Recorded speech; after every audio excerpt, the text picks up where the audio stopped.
Hello students, कैसे हैं आप सब लोग। तो आज हम एक चैप्टर पढ़ेंगे जो बहुत इंटरेस्टिंग है। बचपन से इस चैप्टर को पढ़ते हुए आ रहे हो और चैप्टर का नाम है एनवायरनमेंट एंड सस्टेनेबल डेवलपमेंट। ये चैप्टर क्लास हमारे लिए बहुत ज़्यादा जरूरी है। हम सबको अपने एनवायरनमेंट को कैसे प्रोटेक्ट करना है, ये सब हम इस चैप्टर के अंदर सीखेंगे। बोर्ड एग्जामिनेशन में भी ये चैप्टर अराउंड 6 मार्क्स तक का पूछा जा सकता है। तो मजेदार चैप्टर है, आसान है, हालांकि थोड़ा सा लंबा चैप्टर है, बट कोशिश करूंगा क्लास विद इन 40 मिनट्स अच्छे से complete revision, all important dates data event के साथ सिंपल लैंग्वेज में करा सकूं। इसका लिंक डिस्क्रिप्शन में टॉप पे आपको मिल जाएगा एसपीसीसी ऐप के अंदर। स्टार्ट करते हैं एनवायरनमेंट एंड सस्टेनेबल डेवलपमेंट का वन शॉट। एनवायरनमेंट बेसिकली है क्या? Environment is the sum of all social, economical, biological, physical and chemical components which constitute the surrounding of a man.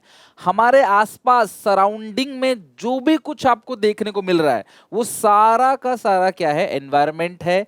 और environment के तीन कंपोनेंट्स होते हैं बेसिकली। बायोटिक कंपोनेंट्स जिसको living organism बोलते हैं, अब बायोटिक कंपोनेंट यानी कि नॉन लिविंग थिंग्स, और अगला है एनर्जी। इन तीनों से मिलकर हमारा एनवायरनमेंट बनता है। अच्छा, इकोसिस्टम क्या है? बहुत छोटी क्लासेस में आपने पढ़ रखा होगा साइंस के अंदर। An ecosystem is a place where animal, plant and non living materials are exist together. हम सब एक साथ जहां रहते हैं वो हमारा पूरा का पूरा क्या है क्लास? इकोसिस्टम है। तो आप ऐसे समझ सकते हैं हम सब एक साथ मिलकर रहते हैं, हम सब एक दूसरे की जीवन में हेल्प करते हैं, वो क्या है? आपका इकोसिस्टम। ओके। और एनर्जी क्या है? आपको पता है बहुत सारे अलग अलग टाइप के एनर्जी होती हैं, like coal, nuclear, oil, natural gas, solar energy, wind energy, hydro energy, biomass energy. ये सारी की सारी एनर्जी प्रोड्यूस करती है। These are the energy sources. जो जैसलमेर में बच्चे रहते हैं वहां से विंड मिल बने होते हैं, उन्होंने जरूर देखा होगा, जो विंड एनर्जी प्रोड्यूस करते हैं। हाइड्रो एनर्जी आपने पहाड़ों में देखा होगा, डैम्स के थ्रू देखा होगा। बायोमास होगा। सोलर एनर्जी तो आप सबके घर में भी, बहुत सारे बच्चों के घर में सोलर पैनल लगे होंगे जहां से सोलर एनर्जी, जो सनलाइट है उससे एनर्जी प्रोड्यूस की जा सकती है। ये सारी की सारी एनर्जी सोर्सिंग है। और इससे आपके घर में जो बिजली जलती है ना, वो इस एनर्जी के कारण है। जो पंखा चलता है, मोटर घूमता है, वो एनर्जी के थ्रू ही होता है। ओके, साइंस में पढ़ा होगा आपने, बहुत ज्यादा छोटी क्लासेस में जाऊंगा नहीं, जितना तुम्हारे काम का है उसके इर्द गिर्द ही आपको क्लास लेके चलूंगा, ठीक है। अच्छा, बायोटिक कंपोनेंट क्या है? All living elements like flora fauna. Flora मतलब प्लांट्स एंड ट्रीज, फौना मतलब एनिमल्स एंड मैन। अब बायोटिक कंपोनेंट्स मतलब नॉन लिविंग, जैसे लिथोस्फियर जिसको सॉलिड अर्थ बोलते हैं, हाइड्रोस्फियर जिसको वाटर कंपोनेंट बोलते हैं, एटमॉस्फियर मतलब डिफरेंट टाइप ऑफ गैसेस। तो एनवायरनमेंट के अंदर बायोटिक भी रहते हैं क्लास, अबायोटिक भी रहते हैं। नेक्स्ट है energy, like solar energy, geochemical, thermoelectrical, hydro electrical, nuclear, atomic energy, biomass. ये सारे के सारे क्या है? एनर्जी है। तो इन तीनों से मिलकर ही हमारा एनवायरनमेंट बनता है। सबसे इंपॉर्टेंट क्वेश्चन इस पूरे चैप्टर का है फंक्शंस ऑफ एनवायरनमेंट। आपको ऐसा नहीं बोलेगा कि कौन कौन से फंक्शंस होते हैं एनवायरनमेंट, कौन कौन से फंक्शंस परफॉर्म करते हैं वो लिखो। आपको किसी एक फंक्शन या दो फंक्शन दे देगा, आपको बोलेगा बस आप इसको ही एक्सप्लेन करो। तो एनवायरनमेंट का काम क्या होता है? सबसे पहला रिसोर्सेज प्रोवाइड करता है हमें प्रोडक्शन के लिए। It supplies raw material for the natural, raw material from the natural resources like soil, water, forest, mineral, marine life. आप किसी भी फैक्ट्री में चले जाओ, उस फैक्ट्री का जो भी रॉ मटेरियल है वो रॉ मटेरियल हमें कहां से प्रोवाइड किया जाता है? एनवायरनमेंट से। जो हमारा एनवायरनमेंट है वो हमें रिसोर्सेज प्रोवाइड करता है, रॉ मटेरियल प्रोवाइड करता है प्रोडक्शन के लिए। अब रिसोर्सेज दो टाइप का होता है, रिन्यूएबल और नॉन रिन्यूएबल। रिन्यूएबल रिसोर्सेज जिसका खत्म होने का डर नहीं है, वो खत्म नहीं होगा, चलता रहेगा हमेशा, सनलाइट कभी खत्म नहीं होगा। और नॉन रिन्यूएबल रिसोर्सेज लाइक कोयला, पेट्रोलियम, क्रूड ऑयल, ये सब नॉन रिन्यूएबल है, कब खत्म हो जाएगा हमें नहीं पता। और इसको बनने में भी सालों साल लगते हैं। सालों साल मतलब लाखों ईयर्स, लाख ईयर्स, 1000 ईयर्स लगते हैं इनको बनने में। तो खत्म कर देंगे अगर हम निकाल निकाल के यूज कर करके, गाड़ियों में डाल डाल के, पेट्रोल को कारखाने में डीजल डाल डाल खत्म कर देंगे अगर मशीन के अंदर, तो वो खत्म हो जाएगा। उसका डर है कि वो भी खत्म हो जाएगा कल को। आपको पता है 2030 तक सरकार इवन पेट्रोल कार बंद करने वाली है। लेकिन जो नॉन रिन्यूएबल है वो खत्म नहीं, वो चलता रहता है। Resources are those which can be used without the possibility of the resources become depleted or exhausted, like खत्म हो जाए, tree, animal, etc. Non-renewable resources are those which get exhausted with extraction and use. निकालेंगे तो खत्म हो जाएगा, ये underground पाया जाता है और ये non-living things है. These are fixed amount ये हमेशा फिक्स अमाउंट में रहते हैं, बहुत ढूंढना मुश्किल होता है। ये होता है फॉसिल फ्यूल, जिसको क्लास जलाया जाता है बर्न करने के लिए, एनर्जी प्रोड्यूस करने के लिए। कोयला, ऑयल है ना, नेचुरल गैस, ये सब खत्म होने का डर रहता है। इसको बोलते हैं नॉन रिन्यूएबल। ट्रीज, प्लांट है ना, सनलाइट जैसे मैंने बताया, खत्म होने का डर नहीं है। These are renewable resources. पहला तो आ गया क्लास की एनवायरनमेंट जो है हमें सबसे पहले क्या करता है, रिसोर्सेज देता है प्रोडक्शन के लिए। कारखाने में जो भी कुछ बन रहा है उसके लिए जो रिसोर्सेज है वो हमें एनवायरनमेंट ने दिए हैं। Second, environment sustain life.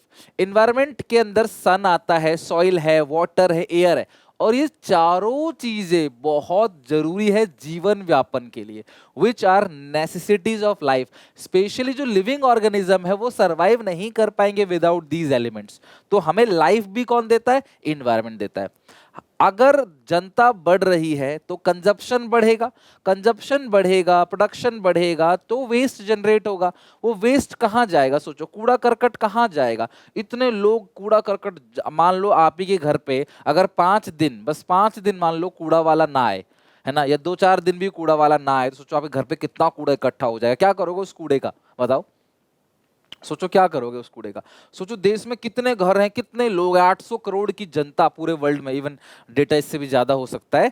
अब वो डेली बेसिस पे जो कंजप्शन कर रहे हैं, फैक्ट्रीज जो प्रोडक्शन कर रही हैं, उससे जनरेट होता है वेस्ट। हमारे एनवायरनमेंट के अंदर वो कैपेबिलिटी, वो एबिलिटी है कि इस वेस्ट को वो एसिमिलेट, समा जाती है अपने अंदर। यकीन नहीं है, कोई केले का छिलका आप डाल दो, प्लास्टिक अलग चीज, इसलिए प्लास्टिक को बैन किया जाता है। इन्वायरमेंट प्लास्टिक को नहीं समा पाता।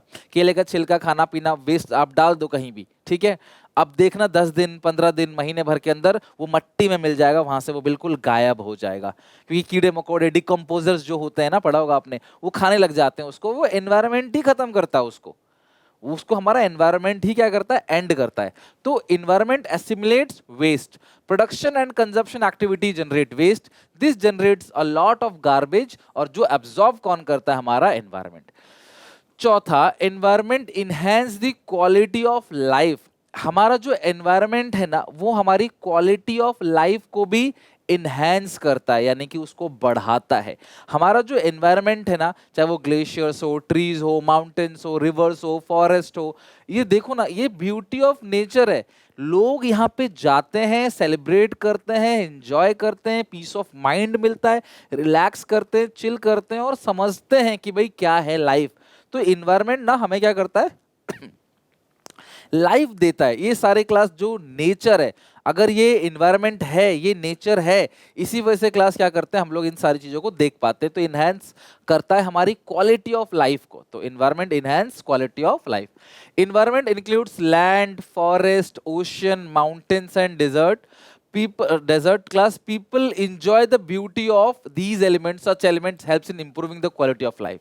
तो ये क्लास हमारी क्वालिटी ऑफ लाइफ को भी इम्प्रूव करता है। तो these are the functions of environment. I hope आपको 4 के 4 फंक्शंस अच्छे से लर्न रहेगा। आपको वीडियो पॉज करके एक बार चारों पॉइंट्स को रिकॉल कर लो कि वो 4 कौन कौन से फंक्शंस हैं एनवायरनमेंट के। ओके, अच्छा, अब समझना class, as we already studied that environment provide resources for production. आप सबको पता है एनवायरनमेंट रिसोर्सेज देता है प्रोडक्शन के लिए, और साथ में ये समा लेता है वेस्ट को।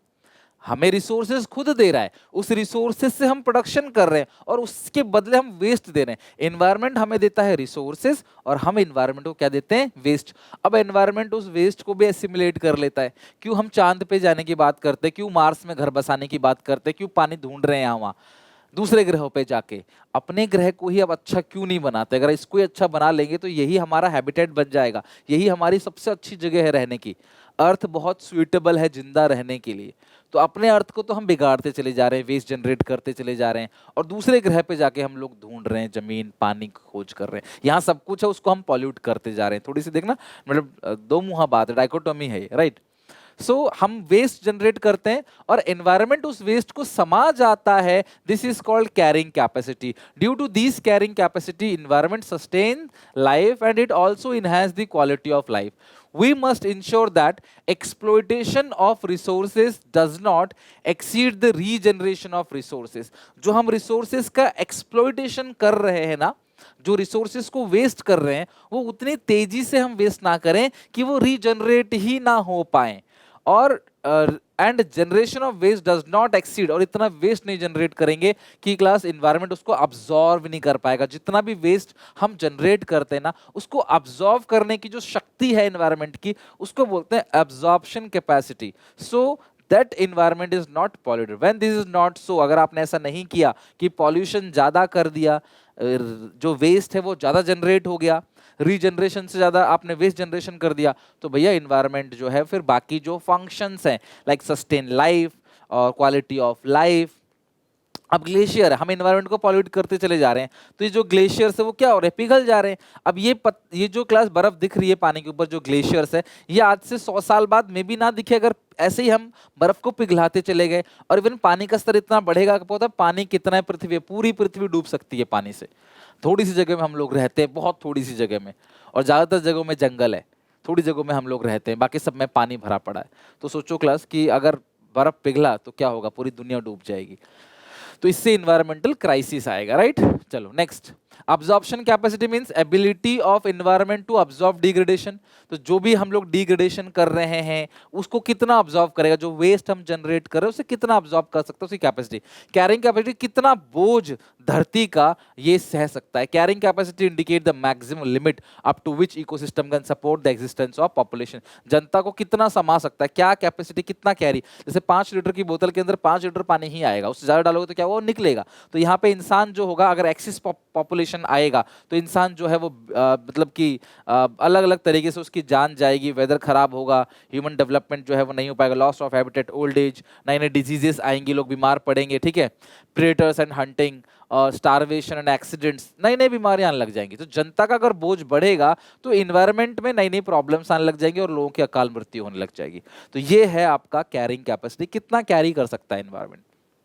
आज हम इस चैप्टर के अंदर 2 अहम मुद्दों पे बात करेंगे, जो 2 मेन प्रॉब्लम्स हैं रिलेटेड टू द इन्वायरमेंट। वो है क्लास, पहला पॉल्यूशन और दूसरा excessive exploitation of natural resources. जो नेचुरल रिसोर्सेज है उसका एक्सेसिव एक्सप्लॉइटेशन करना।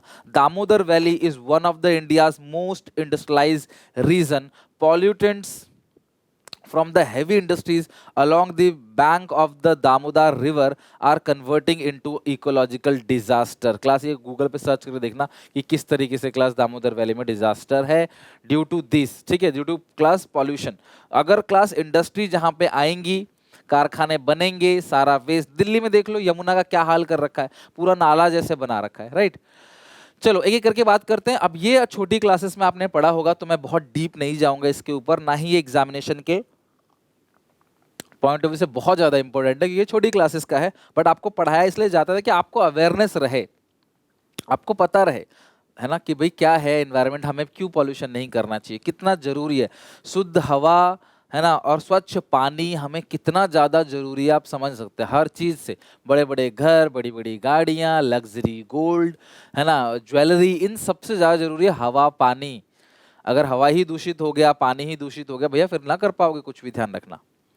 पॉल्यूशन क्या है, it refers to the activity of the production, हम प्रोडक्शन करते हैं, कंजप्शन करते हैं, जिसकी वजह से पॉल्यूशन होता है, जो प्यूरिटी ऑफ एयर वाटर को कहीं ना कहीं इंपैक्ट डालता है। पहले इतने कारखाने नहीं थे, इतनी गाड़ियां नहीं थी, तो पॉल्यूशन कम होता था, लोग नेचुरल तरीके से जो है अनाज उगाते थे, सब्जियां उगाते थे, खाते थे। आज मशीन्स आ गई हैं, बहुत आर्टिफिशियल चीजें आ गई, बहुत सारे केमिकल्स आ गए, कारखाने खुल गए, जिनसे दिन भर रात भर धुआं निकलता रहता है, पॉल्यूशन होता है, जिसकी वजह से पैटर्न चेंज होता है रेनफॉल का, है ना, बारिश बिन मौसम बरसात हो जाती है, टाइम पे बरसात नहीं होता, जब कभी बर्फ बहुत ज्यादा पड़ने लग जाती है, ठंड बहुत ज्यादा, कभी गर्मी बहुत ज्यादा, नई नई बीमारियां, ये सब इसी वजह से होता है। तो एयर पॉल्यूशन सबसे पहले पढ़ेंगे। एयर पॉल्यूशन के अंदर जो सॉलिड पार्टिकल्स और गैसेस एयर में मिक्स हो जाते हैं उसको बोलते हैं एयर पॉल्यूशन। धुंध जो मिलते दिखता नहीं है आपको, तो एयर पॉल्यूशन का मतलब क्या है, एयर की जो प्यूरिटी है ना उसको चैलेंज कर दिया, that is called air pollution. Causes क्या है एयर पॉल्यूशन का, जो भी गैसेस रिलीज हो रहा है, मोटर व्हीकल, जो भी गाड़ी चल रही है class, number of motor vehicle बढ़ रहा है, जिसकी वजह से क्लास बर्न होता है, फ्यूल बर्न होता है और पॉल्यूशन होता है। स्मोक एमिटेड बाय इंडस्ट्री, कारखाने जो भी क्लास कोयला जलाते हैं, एनर्जी प्रोड्यूस करने के लिए कोयला जलाते हैं, उनके यहाँ से जो मैंने आपको दिखाया ना क्लास, बहुत सारे हाइड्रोकार्बन, कार्बन डाइऑक्साइड रिलीज करते हैं, जिससे एयर की जो क्वालिटी है वो खराब हो जाती है, बहुत सारे केमिकल्स एयर में रिलीज कर देते हैं। Agriculture activity like use of insecticide, pesticide, fertilizer, जो एग्रीकल्चर में यूज किया जाता है ना, ये सब क्लास एयर और वाटर पोल्यूशन दोनों के जिम्मेदार होते हैं, क्योंकि उन्हीं सब्जियों को पानी में धोया जाता है, दवाई दवाइयाँ यूरिया वगैरह जो है पानी में चले जाते हैं, और उन्हीं को छिड़काव करते हैं तो वो एयर में भी जाता है, एयर वाटर पॉल्यूशन होता है। इवन देखा आपने, जो छिड़काव करते हैं मुंह पे खुद बांध के छिड़काव करते हैं क्योंकि उनको उनसे बीमारी हो जाएगी, पंछियां भी मर जाते हैं, जानवर भी मर जाते हैं। Air pollution also cause the process of mining, जो खनन का काम होता है ना, कहीं कोयला मिल गया खनन करने लगे, या फिर खनन करके रेत निकालते हैं, मट्टी निकालते हैं ना, तो उससे भी क्या होता है, एयर पॉल्यूशन होता है। और इंडोर एयर पॉल्यूशन होता है इन सब सब्सटेंसेस से, जो घर के क्लीनिंग सब्सटेंस है ना, इनको यूज करते हो जिससे स्मेल आती है। इवन जो पेंट होता है ना घर पे, देखना जब पेंट हो रहा होगा तो अजीब सी स्मेल आएगी आपको, तो वो सबसे भी क्या होता है, पॉल्यूशन ही होता है। और एयर पॉल्यूशन से बड़ी बड़ी बीमारियां होती हैं। Air pollution causes hypertension, asthma, heart disease, stroke, pneumonia and cancer जैसी बीमारियां भी एयर पॉल्यूशन से हो सकती हैं। अब किस तरीके से कंट्रोल किया जाए एयर पॉल्यूशन को, तो सबसे पहले लोगों को इनकरेज करो कि पब्लिक मोड ऑफ ट्रांसपोर्टेशन का लोग इस्तेमाल करें। इवन सरकार को भी इनकरेज करना चाहिए पब्लिक मोड ऑफ ट्रांसपोर्टेशन को बेहतर बनाए, सड़क बेहतर बनाए, प्रॉपर सिस्टम बनाए पब्लिक मोड ऑफ ट्रांसपोर्टेशन का, ताकि लोग जो है अपनी खुद की गाड़ियां निकाल के ना भागने लगे। वो टाइम से अगर बस पहुंचा देगी आपको, बस में लिमिटेड नंबर ऑफ पर्सन बैठे रहेंगे, लोगों को सेफ्टी फील होगा, टाइम से पहुंचेंगे, तो लोग अपनी गाड़ी नहीं निकाल के पब्लिक मोड ऑफ ट्रांसपोर्टेशन का यूज करेंगे। विदेशों में public mode of transportation, cycling के लिए अलग से रोड निकाला रहता है, ताकि लोग जो उसको यूज करते हैं उनको सस्ता भी पड़ता है और टाइम से पहुंच जाते हैं। गाड़ी आज क्यों लोग यूज करते हैं, क्योंकि क्लास भीड़ होती है बसों में, बस वाले जो ज्यादा लोगों को बिठा के चलते हैं, रिस्क रहता है, जान का खतरा रहता है, टाइम से नहीं पहुंचता, बदतमीजी होती है, सड़क प्रॉपर नहीं है। ठीक है, चलो सड़क नहीं है तो फिर तो गाड़ी भी वही चलेगी, लेकिन इसके अलावा भी बहुत सारी प्रॉब्लम्स होती हैं। ये हमारे लोगों की सोच कि बस से आ रहा है तो गरीब है ना, गाड़ी से आ रहा है तो अमीर है। Promotion of cleaner fuel in vehicles, cleaner fuel like electric car, CNG, इन सब चीजों का जो है वो यूज करो रेदर देन पेट्रोल और डीजल। अपने पंखे का, लाइट का, घर में जो इलेक्ट्रॉनिक अप्लायंसेस है, बिना मतलब के मत जलाओ, क्योंकि उनको जलने के लिए बहुत सारा फॉसिल फ्यूल जला है तभी बिजली आई है। आप बिजली को वेस्ट करोगे, पैसा तो दे दोगे, लेकिन जो बिजली बन रहा है उससे जो पॉल्यूशन हो रहा है उसको कोई कॉम्पनसेट नहीं कर पाओगे, उसको कोई अपॉर्चुनिटी कॉस्ट नहीं है। क्लीनर एनर्जी यूज करो, सोलर पैनल वगैरह लगाओ, उसको यूज करो, ऑब्वियसली बजट अलाउ करता है तो ही करो आप। Cleaner fuel such as LPG in household, cleaner fuel use करो, इंडोर एयर पोल्यूशन से बचता है। एलपीजी यूज करो, लकड़ियों से ना जला के खाना बनाओ, जो गांव में बेसिकली होता है। तो तभी सरकार ने उज्ज्वला योजना स्कीम भी चलाई महिलाओं के लिए, ताकि जो पॉल्यूशन है उसको भी कंट्रोल किया जा सके, वहां के लोगों को सुविधा मिले, मॉडर्न बने, और साथ में उनकी आंखें खराब ना हो महिलाओं की, जो धुएं से होती है। ओके, तो मैं मानता हूँ क्लास इसमें आपको सोलर एनर्जी के लिए सोलर पैनल लगवाना महंगा है, लेकिन बिना बात के बिजली का यूज करना, आपको पता है कि यार जहाँ पे आप दो एक साथ जा सकते हो एक गाड़ी में, अलग अलग गाड़ी लेके जाना, ये सब चीजें नहीं करके थोड़ा थोड़ा सा हम सब कंट्रीब्यूट करें तो काफी बिजली बचाई जा सकती है, पैसा बचेगा प्लस साथ पॉल्यूशन भी कम होगा। Next, water pollution. It is defined as the presence of groundwater of toxic chemical found in water. It may consist of chemical introduced in the water bodies. तो जो भी water bodies में human activity की वजह से chemical जा रहा है वो पानी को pollute कर रहा है। water में जो aquatic animals रहते हैं उनको भी दिक्कत देता है, साथ में वो पानी ही तो ग्राउंड वाटर से आता है, हम पीते हैं तो हम भी बीमार पड़ते हैं। आज ग्राउंड वाटर जो है शहरों में पीने लायक नहीं रहा है, सब फिल्टर का, आरओ का पानी यूज करते हैं। अर्बन एरिया में तो बहुत दिक्कत है, रूरल एरिया में भले ही गाँव का पानी का, नलके का पानी लोग यूज कर रहे हैं या फिर पहाड़ों में यूज कर रहे होंगे प्योर वाटर, लेकिन जो प्लेन एरिया है, अर्बन एरिया है, वहाँ पानी बिल्कुल दूषित हो चुका, हवा भी खराब हो चुकी है, लोग मास्क लगाते हैं।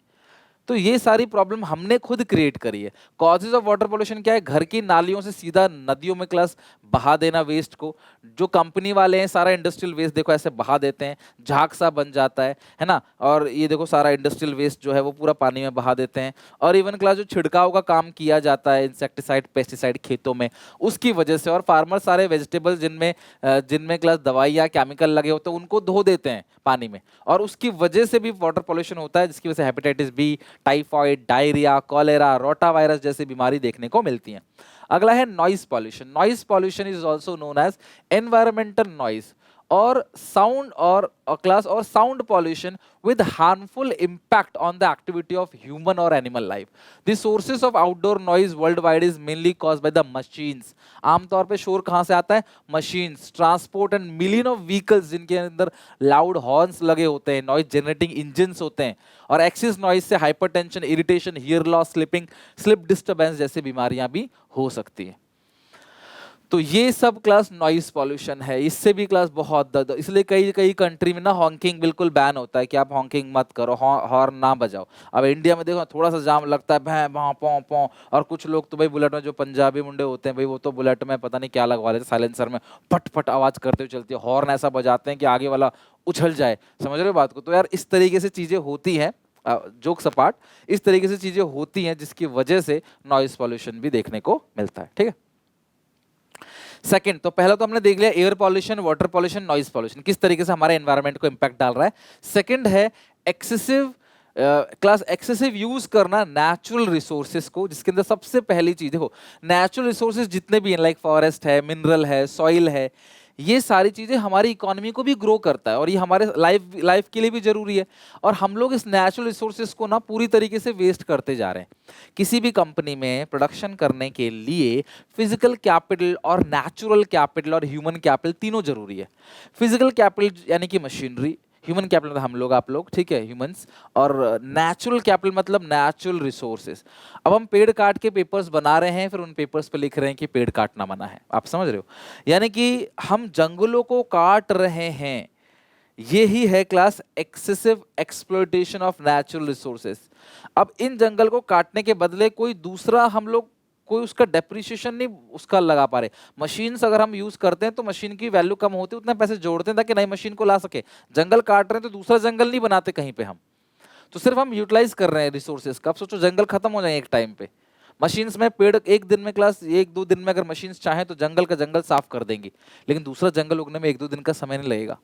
जख्म तुरंत लग जाता है लेकिन इसको हील होने में बहुत टाइम लगता है। तो वही चीज है, deforestation is the permanent removal of tree to make room for something besides forest. This can be include clearing the land for agriculture, खेती बाड़ी के लिए, टिम्बर निकाल लेते हैं फ्यूल के लिए, कंस्ट्रक्शन करने के लिए, है ना। डिफॉरेस्टेशन हम लोग यहाँ पे मान लो कोई कारखाना बना रहे हैं या फिर क्लास कोई यहाँ पे आप समझ लो मेट्रो की लाइन, एयरपोर्ट, कुछ ऐसा बना, इसके लिए हम यहाँ से हटा देते हैं। और deforestation leads to land degradation, land की क्वालिटी खत्म हो जाती है, फर्टिलिटी, बायोडाइवर्सिटी लॉस, जो जानवर रहते हैं इसके अंदर उनका घर बर्बाद हो जाता है। कितने कितने जानवर, कीड़े मकोड़े, पंछी यहाँ पे रहते हैं वो सब बेघर हो जाएंगे, फिर वो शहरों में भागेंगे, फिर लोग उनको पकड़ के मार देंगे।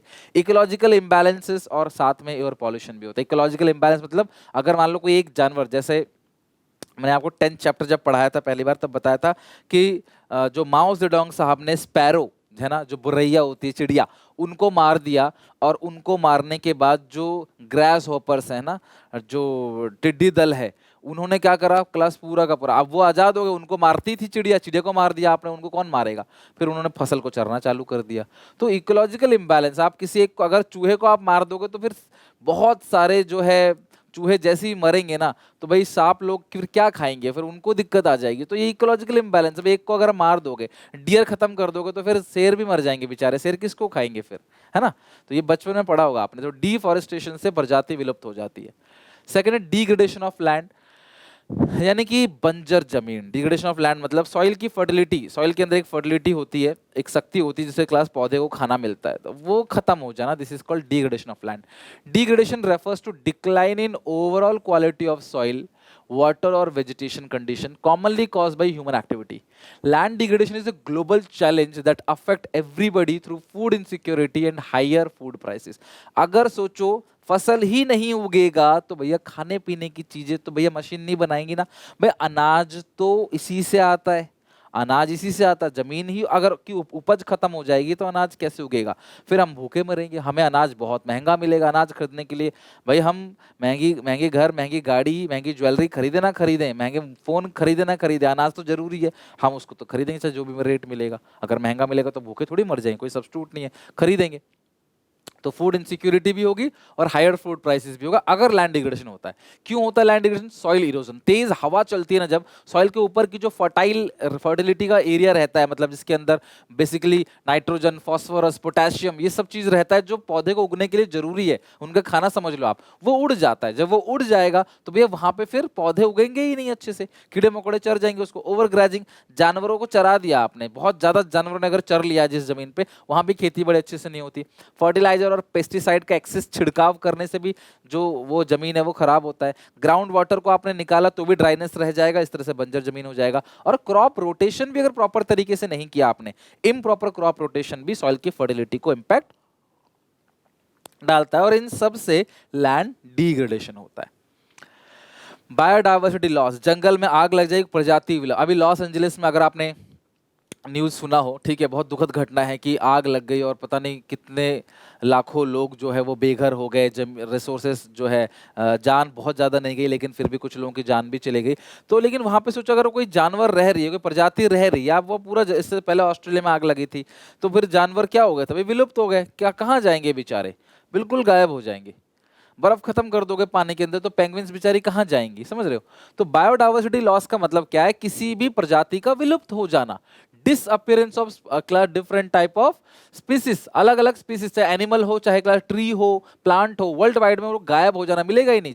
अब भाई सेव द टाइगर अभियान चला, टाइगर खत्म हो रहे थे हमारे यहाँ पे, कुछ गिने चुने टाइगर बचे थे बस, तो सेव द टाइगर अभियान चलाया सरकार ने। अभी चीता को बाहर से लोग लेके, सरकार जो है मोदी गवर्नमेंट लेके आई।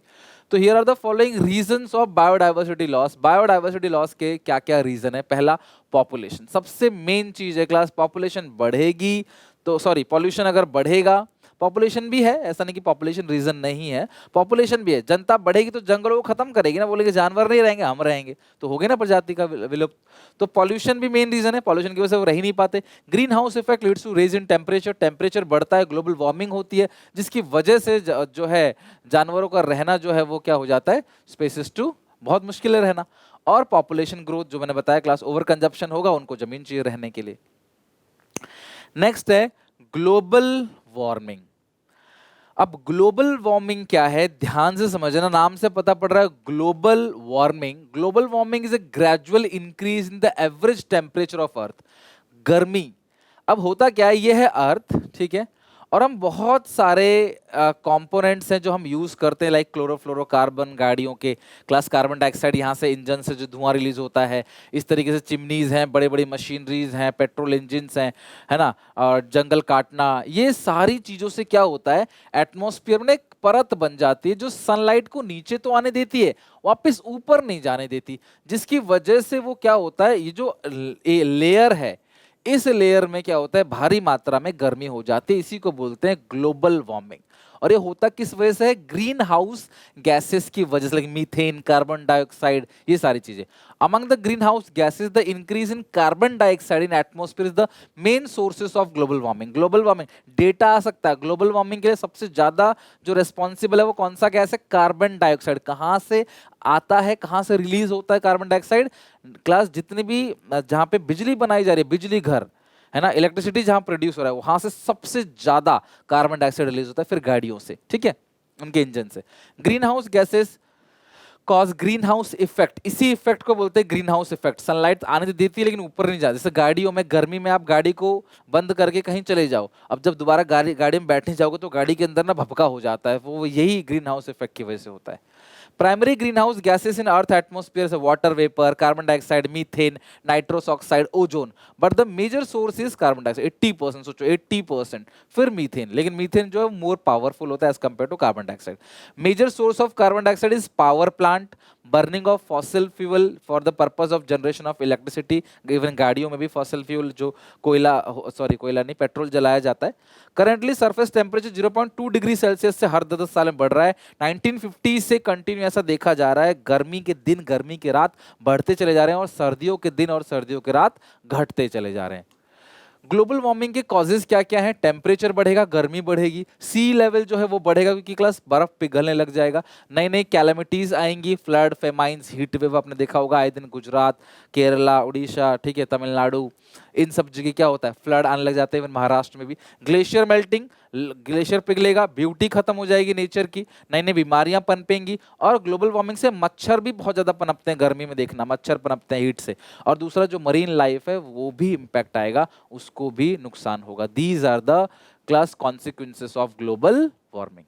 नेक्स्ट है ओजोन डिप्लीशन। आप सबको पता होगा क्लास, सन से बहुत सारी हार्मफुल रेज होती हैं जो अर्थ पे गिरती हैं, जिनको हम लोग यूवी रेज बोलते हैं, अल्ट्रा वायलेट रेज। तो ये जो अल्ट्रा वायलेट रेज है ना, उसको धरती पे आने से रोकता है कौन सा लेयर, ओजोन लेयर। आप सोचो क्लास, इस लेयर को बोलते हैं ओजोन लेयर, जो सन से जो भी क्लास यूवी रेज आती है उनको रोकता है, जो हार्मफुल यूवी रेज होती हैं उनको ये रोकता है। अगर इस ओजोन लेयर में होल हो जाए तो अल्टीमेटली सन की जो रेज है, हार्मफुल रेज, वो क्लास हम पे गिरेंगी, इंसानों पे, जानवरों पे गिरेंगी, पानी में गिरेंगी, तो क्लास एक्वाटिक एनिमल, हम लोगों को और जानवरों को अलग अलग टाइप की बीमारियां, इवन क्लास स्किन कैंसर जैसी बीमारियां हो सकती हैं। तो इस ओजोन लेयर पे होल नहीं होना चाहिए। लेकिन देखा गया कि ड्यू टू क्लोरोफ्लोरोकार्बन, क्लोरीन और ब्रोमीन का जो मिक्सचर होता है, जो कि बेसिकली जो कूलिंग सब्सटेंस है, एयर कंडीशन या फिर फ्रिज है, उनमें पाया जाता है, उन क्लोरोफ्लोरोकार्बन की वजह से ओजोन लेयर में छेद पाया गया। ये पुरानी बात है, बताता हूं क्लास डिटेल क्या है यहाँ पे। Ozone depletion refers to the phenomenon of reductions in the amount of ozone in the stratosphere। ना अलग अलग लेयर होते हैं, ट्रोपोस्फियर, स्ट्रेटोस्फियर, मेसोस्फियर, हेक्सोस्फियर, अलग अलग टाइप के लेयर होते हैं एटमॉस्फेयर में, कि इतने से इतने डिस्टेंस तक तो ये एटमॉस्फेयर है, इतने से इतना ये। तो जो स्ट्रेटोस्फियर है उसमें देखा गया कि ओजोन जो है वो डिप्लीट हो रहा है। The problem of ozone depletion is caused by high level of chlorine and bromine compound, जिसको मिलाकर बोलते हैं chlorofluorocarbon. The origin of these compound are chlorofluorocarbon used as a cooling substances in air conditioners and refrigerator. As a result, depletion of ozone layer, more UV radiations come to the earth and causes damage to the living organism. UV rays is responsible for skin cancer in humans. It also lower the production of phytoplanktons and thus affect other aquatic animals. Phytoplankton एक तरीके का जीव होता है जो पानी में हाथ मारने से चमकता है, तो उनकी जो प्रोडक्शन है उनको भी ये रोक देता है। A reduction in approximately 5% the ozone layer was depleted 1979 से 1990 में। जो पोलर रीजन है अर्थ का, वहां पे एंटार्क्टिका में देखा गया भाई ओजोन होल है, ओजोन जो है वो छेद होने लगा। Since ozone layer prevents most of harmful UV rays and protect us from various diseases, this leads to adoption of Montreal protocol. तब क्लास एक संगठन बनाया गया, समझ लो एक पॉलिसी बनाई गई, मॉन्ट्रियल प्रोटोकॉल, और उसने बैन किया सारे के सारे क्लोरोफ्लोरोकार्बन कंपाउंड्स को as well as other ozone depleting chemicals. तो उस प्रोटोकॉल में, मॉन्ट्रियल प्रोटोकॉल में अलग अलग कंट्री आए, उस समझौते पे साइन किया और सबने मिलके डिसाइड किया कि जितने भी क्लोरोफ्लोरोकार्बन या अदर कंपोनेंट्स, ऐसे केमिकल्स ऐसे हैं जो ओजोन को डिप्लीट करते हैं, उनको हम लोग रोकेंगे, उनको हम लोग प्रोडक्शन को बैन कर देंगे। उसके बाद क्लास ये जो ओजोन लेयर है वो रिकवर होने लगा, वो जो छेद था वो बंद होने लगा। ओजोन होल, क्या ओजोन होल किसे बोलते हैं? It refers to the depletion of the protective ozone layer in the upper atmosphere over earth polar region, that is Antarctica. But after the international treaty, जो इंटरनेशनल समझौता हुआ Montreal protocol इन 1987, तो Montreal protocol कब आया, ये ध्यान रखना, कब आया? 1987 में। उसके बाद ओजोन लेयर जो है वो अब रिकवर हो रही है, ओजोन लेयर काफी हद तक रिकवर हो गई। चिपको मूवमेंट, लोग पेड़ों से चिपक जाते थे ताकि लोग जो है पेड़ ना काट सकें, है ना। कुछ ऐसे वुड कटर्स आते थे जो पेड़ों को क्लास काटने की कोशिश करते थे, फैक्ट्रीज में लकड़ियों के इस्तेमाल के लिए फर्नीचर वगैरह बनाना, डोर्स बनाना। तो ये लोग जो है पहाड़ी लोग क्या करते थे, पेड़ों से चिपक जाते थे कि भैया पेड़ों को मत काटो।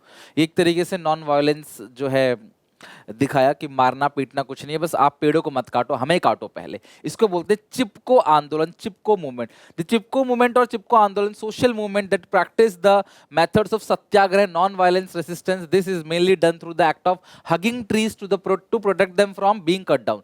द फर्स्ट चिपको मूवमेंट जो हुआ वो village Mandal in Alaknanda valley Uttarakhand में पाया गया, 1973 में हुआ, और नेक्स्ट 5 इयर्स के बाद ये अलग अलग हिमालय के अलग अलग डिस्ट्रिक्ट में पहुंचने लगा। सुंदरलाल बहुगुणा ने चिपको मूवमेंट को शुरू किया था, ये नाम याद रखना। कर्नाटका में भी ऐसी एक मूवमेंट चला गया, इसका नाम था एपिको मूवमेंट, बिल्कुल सेम मूवमेंट था एपिको मूवमेंट। वहां पे भी एपिको मतलब हक करना। 1983 में जब लोग पेड़ काट रहे थे तो सलकानी फॉरेस्ट में सिरसी डिस्ट्रिक्ट में 160 अप्रॉक्स मैन और वुमेन चिल्ड्रन जो है वो पेड़ों को गले लगा लिए और वुड कटर्स को, लकड़ी जो काट रहे थे, उनको जाना पड़ा। पॉल्यूशन कंट्रोल बोर्ड, इसका ये क्लास ये 1974 में सरकार लेके आई, central pollution control board, air और वाटर पॉल्यूशन को रोकने के लिए। कौन से पॉल्यूशन को रोकने के लिए? एयर और वाटर पॉल्यूशन को। इनका फंक्शन क्या है? क्लीननेस को प्रमोट करना, जितने भी स्ट्रीम्स है, वेल्स हैं, वहाँ पे क्लास स्वच्छ पानी मुहैया कराना, वहाँ उसको साफ करना, क्वालिटी ऑफ एयर को जो है वो इम्प्रूव करना, एयर पॉल्यूशन को कंट्रोल करना, ऑर्गेनाइज करना, मास मीडिया के थ्रू, न्यूज़पेपर, रेडियो के थ्रू लोगों को बताना कि भाई पॉल्यूशन ना करें, है ना, जैसे आपके सिलेबस के थ्रू आपको बताया जा रहा है। कलेक्ट करती है और डेटा कलेक्ट करती है कि कहाँ पे कितना एयर पॉल्यूशन वाटर पॉल्यूशन हो रहा है, और pollution and measures for effective prevention और कंट्रोल एंड रिडक्शन। तो जितने भी पॉल्यूशन को कंट्रोल करने के मेजर्स होते हैं ना, उन मेजर्स को ये लेती है कि भाई पॉल्यूशन कैसे कंट्रोल किया जाएगा, राइट। नेक्स्ट, ये पॉइंट थर्ड है, ये पॉइंट फोर्थ है, ये पॉइंट फिफ्थ है। ओके, अगला है सस्टेनेबल डेवलपमेंट। हमारा ये जो पूरा का पूरा चैप्टर है दो पोर्शन में बटा हुआ था, पहला है एनवायरनमेंट और दूसरा है सस्टेनेबल डेवलपमेंट। तो नेक्स्ट 10 to 15 मिनट्स बहुत क्रूशियल है। सस्टेनेबल डेवलपमेंट से एक क्वेश्चन आता है और डेफिनेटली आपको इस तरीके से बताऊंगा कि कोई भी क्वेश्चन छूटेगा नहीं, आराम से तुम्हारा कवर हो जाएगा। Sustainable development is a development that meet the need of the present without compromising the ability of future generation to meet their own needs. Basically sustainable development का बिल्कुल भी ये मतलब नहीं कि डेवलप करना छोड़ दें, गाड़ियां चलाना छोड़ दें, फ्रिज एसी रखना छोड़ दें, लाइट्स को चलाना जलाना बंद कर दें। नहीं, सस्टेनेबल डेवलपमेंट का मतलब है कि आप ऐसे डेवलप करो कि आपकी तो आज की रिक्वायरमेंट पूरी हो जाए, जो फ्यूचर जनरेशन है उनको कॉम्प्रोमाइज ना करना पड़े। That type of development is called sustainable development. सीधी सीधी बात बोलूं तो रिसोर्सेज का वेस्टेज मत करो, जितना आपको चाहिए आप उतना ही यूज करो, अननेसेसरी रिसोर्सेज का वेस्टेज मत करो। दो लोग एक ही जगह पे जा रहे हो, दो गाड़ी लेके मत जाओ, एक साथ चले जाओ, या फिर पब्लिक ट्रांसपोर्टेशन का यूज कर लो, right. So sustainable development goals, कुछ गोल बनाए गए यूनाइटेड नेशन द्वारा, जिसको बोलते हैं SDG, sustainable development goal are the collection of 17 global goal. Global goal मतलब पूरा वर्ल्ड इसको अचीव करेगा। 17 global goal design to be blueprint to achieve a better and more sustainable future for all. The SDG set by, किसने सेट किया था? United Nation ने set किया था 25 सितंबर 2015 न्यूयॉर्क के अंदर। There were 193 country who sign the SDGs. 193 country ने एसडीजीज को साइन किया। यूनाइटेड नेशन ने 17 गोल रखे थे और 169 टारगेट रखे थे। सस्टेनेबल डेवलपमेंट गोल कितने थे? 17, और टारगेट कितने थे? 169 टारगेट थे, जिससे सारे के सारे मेंबर कंट्री को 2030 तक अचीव करना, और इंडिया भी इसका एक मेंबर है। तो 2030 तक इंडिया में क्या क्या चीजें खत्म हो जाएंगी? जो ये गोल्स थे, जैसे जीरो पॉवर्टी, कोई पॉवर्टी नहीं, zero hunger, quality education, gender equality, clean water, climate action, reduce inequality, ऐसे ऐसे 17 गोल्स थे जो सस्टेनेबल डेवलपमेंट गोल्स हैं, जिनको 2015 में इंडिया ने भी साइन करा हुआ है। ध्यान रखना, देखते हैं कितना अचीव हो पाता है कितना नहीं। सस्टेनेबल डेवलपमेंट का मतलब क्या है? सस्टेनेबल डेवलपमेंट का जो मेन एम है वो है equitable use of resources to meet the need of the present and future generation without causing the damage to the environment, to prevent further damage to our life support system, to conserve and nurture the biodiversity and other resources for long term food security। हमें किसी प्रजाति को विलुप्त नहीं करना है, जितने भी नेचुरल रिसोर्सेस है उसको संभाल के रखना है आगे आने वाली पीढ़ी के ऊपर। स्ट्रेटजीज क्या क्या है सस्टेनेबल डेवलपमेंट की? तो ये स्ट्रेटजीज आर मोस्ट इंपोर्टेंट, ध्यान रखना। सबसे पहला, non conventional sources of energy use करेंगे। Non conventional sources of energy कौन कौन से? Solar energy, wind energy, tidal energy, geothermal और बायोमास एनर्जी। इन एनर्जीज का यूज करेंगे रेदर देन कोयला, पेट्रोलियम, लकड़ियां जलाते हैं उनको नहीं। नॉन कन्वेंशनल, पुरानी पुरानी चीजें, पेट्रोल, कोयला है ना, ये सब चीज नहीं। अब हम non conventional source of energy का यूज करेंगे, इससे पॉल्यूशन भी कम होगा और लॉन्ग टर्म में बेनिफिट भी देगा, एनवायरनमेंट जो है वो क्लास सेफ रहेगा। Okay, second point is use of cleaner fuel. CNG, LPG, गोबर गैस का यूज करें रेदर देन क्लास, जो इस तरह से गोबर गैस प्लांट बने होते हैं गांव में, उनका यूज करें रेदर देन क्लास पेट्रोल और डीजल का, है ना, वो पॉल्यूशन काफी फैलाता है। शिफ्ट टू ऑर्गेनिक फार्मिंग, मैं बता चुका हूं क्लास, मैंने बहुत डिटेल में एक्सप्लेनेशन दी है, प्लीज रीड करना, ओवरऑल मैं समझा दे रहा हूं आपको।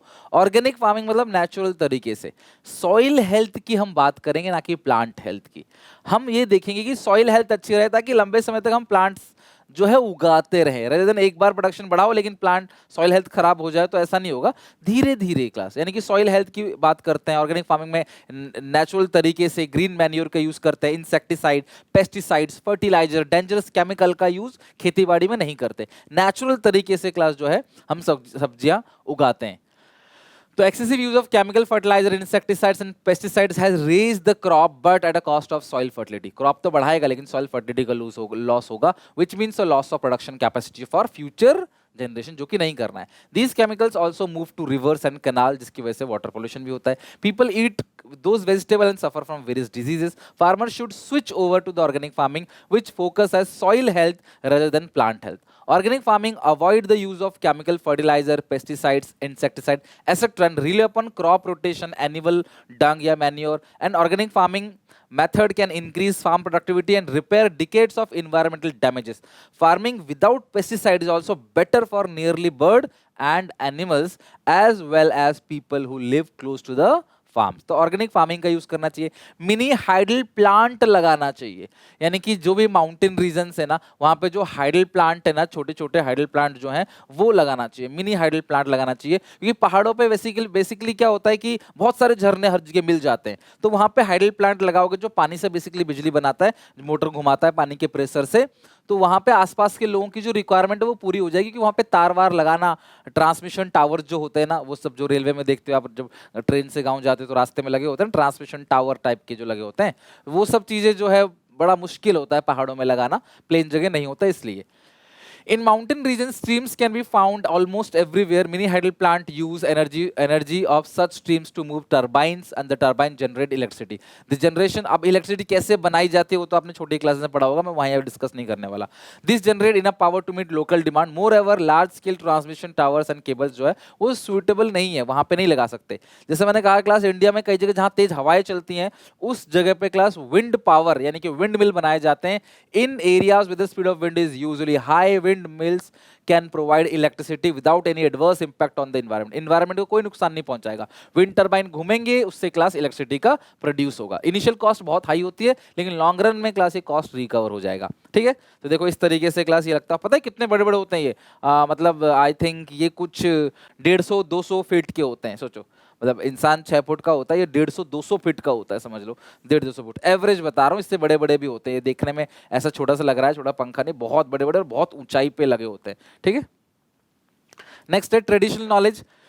जो हमारी ट्रेडिशन नॉलेज थी है ना, जो हमारी पुरानी नॉलेज थी, आयुर्वेदिक कॉस्मेटिक की नॉलेज थी, वो सारी चीजें अगर हम यूज करें, आप खुद सोचो ना, पहले लोग चेहरे पे हल्दी है ना, इसके अलावा एलोवेरा, गिलोय है ना, खाने पीने की चीजों में अदरक, शहद, ये लहसुन, ये सारी चीजों को यूज करते थे, काली मिर्च, इन चीजों को यूज, कोई बीमार पड़ते तो इन चीजों से उसको ठीक करते थे.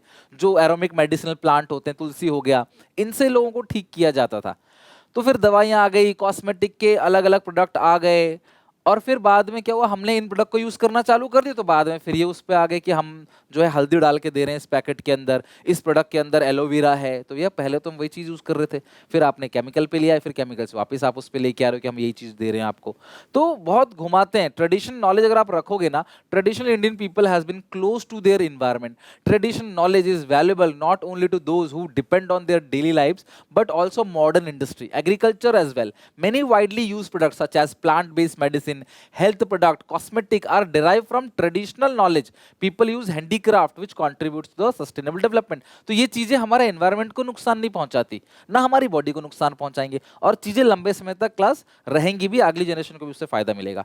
और कंजर्व नेचुरल रिसोर्सेज, लोगों को अवेयर करो, लोगों को समझाओ कि भैया नेचुरल रिसोर्सेज का कंजर्व करो, उसको वेस्ट मत करो, तो आगे आने वाले टाइम पे हम लोगों को मुश्किल हो जाएगा. जैसे आज हम प्योर पानी नहीं ले पाते, हमें बिस्लरी का पानी खरीद के पीना पड़ता है, फिर किसी आरओ लगवाना पड़ता है, और पानी जो है फिल्टर का पानी पीना पड़ता है. नॉर्मल पानी आज हम किसी नल से निकाल के नहीं पी सकते, ग्राउंड वाटर इतना नीचे चला गया है, पानी मिलता नहीं. जहाँ मिलता है खारा पानी आता है, मुंह में डाल भी नहीं सकते आप सबको पता है. पीने का पानी अलग होता है, बर्तन धोने का पानी अलग होता है.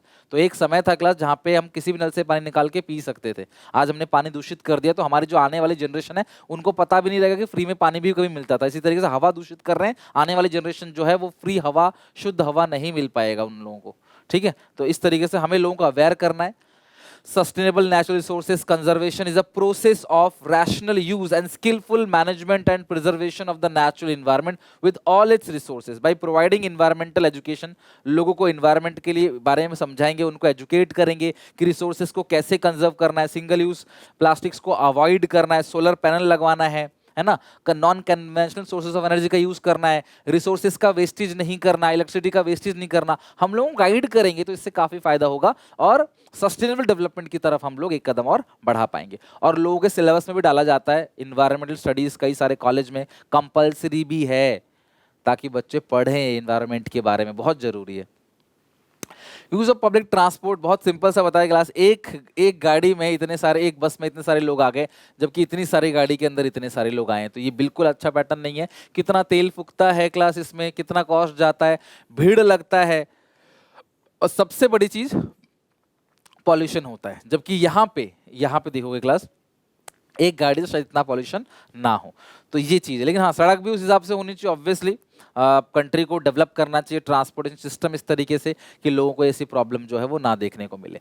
सेफ भी रहना चाहिए। पब्लिक जेब कतरे घूमते हैं बस के अंदर, इंडिया के अंदर छेड़छाड़ ईव टीजिंग होती है, तो वो सारी चीजें रोक ले, टाइम से बस आए, टाइम से जाए। बस में जितने लोगों की कैपेसिटी है, लोग लटक लटक के बस में जा रहे होते हैं, देखना आप, है ना, धक्का मुक्की करके निकल रहे होते हैं गेट से। वो चीज़ अगर बंद कर दी जाए इंडिया के अंदर तो पब्लिक ट्रांसपोर्टेशन अच्छा चल सकता है। Public transport is system of buses, sharing taxis, train etcetera that run according to a series of plan times and कोई भी उसे यूज कर सकता है। दिस पब्लिक ट्रांसपोर्टेशन सस्ता भी होता है, कंफर्टेबल भी है और लेस पॉल्यूशन भी है, लेस रोड जाम भी कराता है। तो गवर्नमेंट को एक्सटेंड करना चाहिए मेट्रोज को सब अर्बन एरियाज के अंदर। इससे क्या होगा क्लास, जो ट्रैफिक है वो घटेगा, पॉल्यूशन भी जो है वो कम होगा।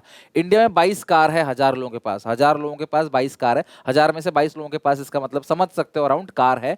तो ये नीति आयोग का डेटा कहता है larger ratio of car leads to more vehicular pollution, और government should promote the use of public transport by making law relating the production of environment. Delhi government ने एक ऑड इवन स्कीम भी लागू किया था 3 इयर्स पहले, जहां पर उन्होंने बोला था ऑड डेज पे ऑड गाड़ी, इवन डेज पे, 3 इयर्स नहीं शायद हो गया, आई थिंक 6 साल हो गए लगभग। तो ऑड डेज पे ऑड गाड़ी और इवन डेज पे इवन नंबर की गाड़ी, रजिस्ट्रेशन गाड़ी जो होती है, मान लो आपकी गाड़ी का नंबर है 7521, तो भैया आप इवन डेज पे इस गाड़ी को लेके निकल नहीं सकते, ऑड डेज पे लेके निकलोगे, 1 तारीख को, 3 तारीख को, 5 तारीख को, है ना, उस डेट पे आप इस गाड़ी को लेकर क्या करोगे, निकलोगे अगर, तो इससे आधा ट्रैफिक कम हो गया। लेकिन लोगों ने इसको फॉलो नहीं किया और लोगों ने इसको सहमति नहीं दी और फिर सिस्टम बंद हो गया। 4000 की पेनल्टी जो है उस पर लगाई जाती थी पहले। इन्वायरमेंट को प्रोटेक्ट करने के लिए एक एक्ट भी बनाया गया 1986 में, भूलना मत, इन्वायरमेंटल प्रोटेक्शन एक्ट। कब बनाया गया? इन्वायरमेंट को प्रोटेक्ट करने के लिए 1986 में। वो भी क्यों बनाया गया पता है? भोपाल में एक गैस ट्रेजेडी हुई जो कि 3 दिसंबर 1984 में मिथाइल साइनाइड नाम का एक गैस लीक हो गया और हजारों लोगों की जान चली गई और बहुत बुरा हुआ था। आप सर्च करके देखना, हमारे सिलेबस का पार्ट नहीं है बट जरूर मैं सब बच्चों से रिकमेंड करूंगा कि भोपाल गैस ट्रेजेडी डाल के देखो यूट्यूब पे, आपको पता पड़ेगा कितना बुरा हुआ था भोपाल के अंदर। तो उसको देखते हुए सरकार जागी और उसके बाद कोई गलत काम होता है तभी सरकार जागती है ना, फिर उसके बाद सरकार ने एनवायरनमेंट को प्रोटेक्ट करने के लिए एक्ट बनाया, एनवायरमेंटल प्रोटेक्शन एक्ट 1986। तो हमारा जो एनवायरनमेंट है ना वो हमारा भी है, हमारी आगे आने वाली जनरेशन का भी है। लोग पैसा कमाते हैं अपनी पीढ़ी के लिए, छोड़ के चले जाते हैं, लेकिन शुद्ध हवा शुद्ध पानी भी छोड़ के जाना उनकी जिम्मेदारी है। तो हम सब लोग इस चैप्टर से सिर्फ पढ़ेंगे नहीं, सीखेंगे भी कि हमारा एनवायरनमेंट है, हमारा घर है, हमारी पृथ्वी हमारी है, तो हमें इसको किसी भी तरीके से वेस्ट नहीं करना, कोई पॉल्यूशन नहीं करना और कोशिश करना है कि रिसोर्सेज का अनवांटेड वेस्टेज ना करो। छोटी छोटी चीजें, पानी ना बहाना, टैप्स को ओपन ना छोड़ना, बेवजह लाइट्स को ना जलाना, पंखे ना जलाना, ये छोटी छोटी चीजें कर सकते हैं हम, जिसमें हमारा कोई कॉस्ट नहीं आता, इवन हमें मॉनेटरी बेनिफिट ही मिलेगा, बट हमारा एनवायरनमेंट जो है वो क्या होगा, प्रमोट रहेगा, मतलब वो ठीक रहेगा, ताकि आगे आने वाली जो जनरेशन है उनको भी नेचुरल चीजें मिल सके, उनको भी पेड़ पौधे, हर तरीके जानवर, क्लास जंगल, उनको जो ग्लेशियर्स है, माउंटेन्स है, बीचेस है, वो उनको मिल सके, वो उनको देख सके। ठीक है, all important dates environment chapter के अंदर कुछ डेट्स हैं जो इंपोर्टेंट हैं, जैसे गवर्नमेंट ने central pollution control board CPCB कब क्लास लेके आई थी? 1974 में, एयर और वाटर पॉल्यूशन कंट्रोल करने के लिए। एनवायरमेंटल प्रोटेक्शन एक्ट 1986 का है। इंडिया ने साइन किया मॉन्ट्रियल प्रोटोकॉल को, वो सीएफसी को बैन करने के लिए 17 सितंबर 1992। और सस्टेनेबल डेवलपमेंट गोल कितने? 17। टारगेट कितने हैं? 169। कब तक अचीव करना है? 2030 तक अचीव करना है। Compress natural gas full form है किसका? सीएनजी का। लिक्विफाइड पेट्रोलियम गैस किसकी फुल फॉर्म है? एलपीजी की। भोपाल गैस ट्रेजेडी कब हुई थी? 3 दिसंबर 1984 को। और ओजोन हॉल किसकी वजह से हुआ था क्लास? क्लोरोफ्लोरोकार्बन। क्लोरोफ्लोरोकार्बन किससे मिलकर बनता है? क्लोरीन और ब्रोमीन से। ज्यादा डेटा है नहीं इस चैप्टर में, बट हाँ जितना डेटा था वो सब करा दे, that is more than enough. तो यहाँ तक आप अच्छे से कर लेना। अगली क्लास में हम लोग इस पूरे के पूरे सिलेबस का आखिरी चैप्टर पढ़ेंगे, इको के सिलेबस का। मैक्रो खत्म करा चुका हूँ, इंडियन का आखिरी chapter, chapter number 8 comparative development experience पढ़ेंगे और खत्म करेंगे पूरे के पूरे सिलेबस को। तो यहाँ तक याद करके आना अच्छे से। मिलते हैं नेक्स्ट वीडियो में, till then take care, bye bye. Video अच्छी लगे लाइक जरूर करना, कमेंट करके बताना कितनी प्रिपरेशन हो चुकी है और क्या और वीडियोस की डिमांड है आपकी, डेफिनेटली मैं उसको पूरा करूंगा।